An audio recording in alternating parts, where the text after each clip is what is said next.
All right, let's get right into it. We all know large language models are incredibly powerful, right? But here's the catch. What happens when you need one to understand your specific world, your data? Well, customizing them or fine-tuning them has always been one of the biggest and, frankly, most expensive headaches in AI. Today, we're going to break down how that's all changing, and fast. So let's just start with a number that ought to grab your attention. $2,340. That was the price tag for a single 18-hour training session just to get one model up to speed using the traditional method. Now imagine you've got multiple AI tasks to run. You can see how this just balloons into something totally unsustainable. So what's the fix? Here's the game plan. First, we'll tackle why this is so tough to begin with, what we call the billion parameter problem. Then, we'll get into a much smarter approach called PEFT. We'll look at the main players in that space, do a deep dive on the clear winner, and then wrap up with why this has such a huge impact in the real world.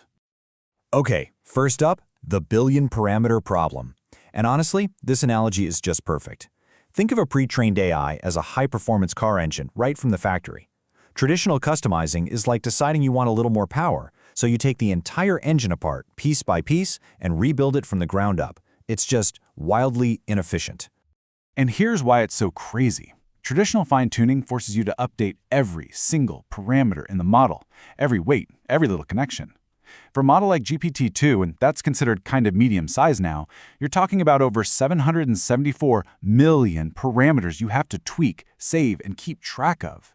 It's a total brute force approach, and it just eats up time and computing power. So let's shift gears to a way more elegant solution. Instead of rebuilding that whole engine, what if you could just install a small, powerful tuning chip? That is the simple, brilliant idea behind parameter-efficient fine-tuning, or PEFT for short.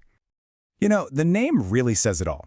PFT techniques work by freezing that massive original model and then only training a tiny fraction of new parameters. It's like adding a small, specialized brain that guides the big model's behavior without having to change its core. And the results? They're absolutely incredible. First, let's talk money. You're looking at a cost reduction of around 90%. That $2,000 price tag we just saw, yeah, that drops to under $100. Second, time. You get a huge time savings of about 80%, so that 18-hour training job can now be knocked out in just a couple of hours. And here's the absolute kicker. You get all these massive savings while achieving quality that is nearly identical to the super expensive, time-consuming full fine-tune. Less cost, less time, same result. I mean, come on. This is why PEFT hasn't just been a game changer for huge companies. It's blowing the doors wide open for everyone. Okay, so if PEFT is the answer, how does it actually work? Well, there are a few different flavors of it. Let's take a look at the 3 most popular contenders in the ring. Now, this diagram here does a great job of showing how one of these methods, called prefix tuning, works. See the top half? That's old-school fine-tuning, where you have to make a whole new copy of that giant model for every single task. But look at the bottom. With prefix tuning, that big gray transformer model stays frozen, untouched.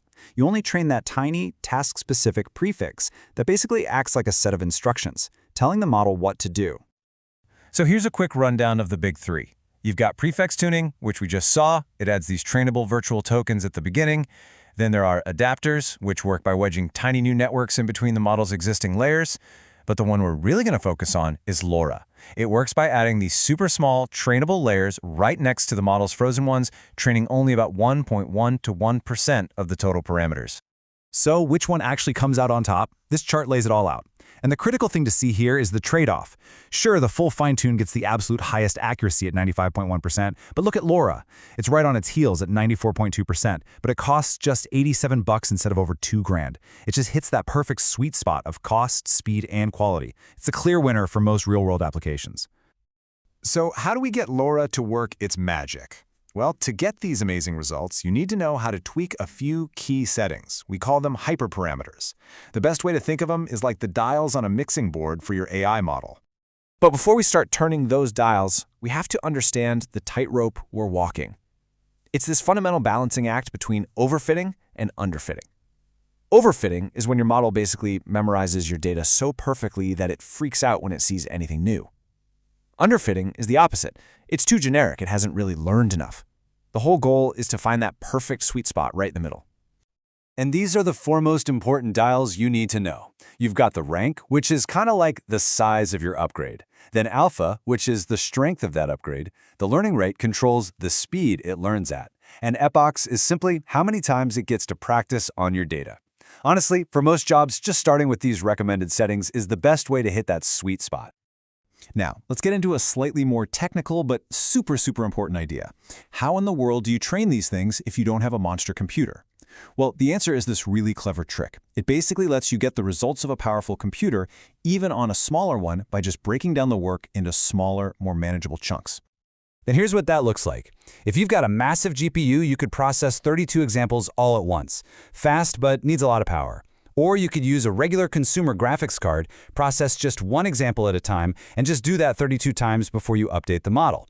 It's a little bit slower, sure, but it means you can get state-of-the-art results on hardware that's way more accessible. It opens the door for pretty much anyone to build custom AI. Okay, so we've been down in the technical weeds. Let's zoom back out and talk about what this all really means. Why does any of this stuff matter? Well, it all comes down to some very big numbers. And this chart just nails the real-world impact. Imagine a company that's maintaining 3 different AI tasks. The old way, full fine-tuning, would set them back over $100,000 a year. But by using PEFT with LoRA, that exact same workload costs them just $4,500. The difference is just staggering. That is a 96% cost reduction. Let that sink in. This isn't just a small improvement. It completely rewrites the economics of building and deploying custom AI. And this isn't some abstract theory. Here's a quote from a head of AI at a real company. He said, "We were about to spend $80,000. LoRA delivered the same quality for $4,500. The savings funded 2 additional AI projects we didn't think we could afford." That's the real power here. It doesn't just save money, it literally unlocks innovation. And that really brings us to the final thought. This is about so much more than just saving some cash. When the barrier to entry for building powerful, customized AI just plummets by 96%, it opens the floodgates for startups, for researchers, for small teams to build things that, until now, were only possible for the tech giants. So the real question I'll leave you with is, what new ideas will you bring to life?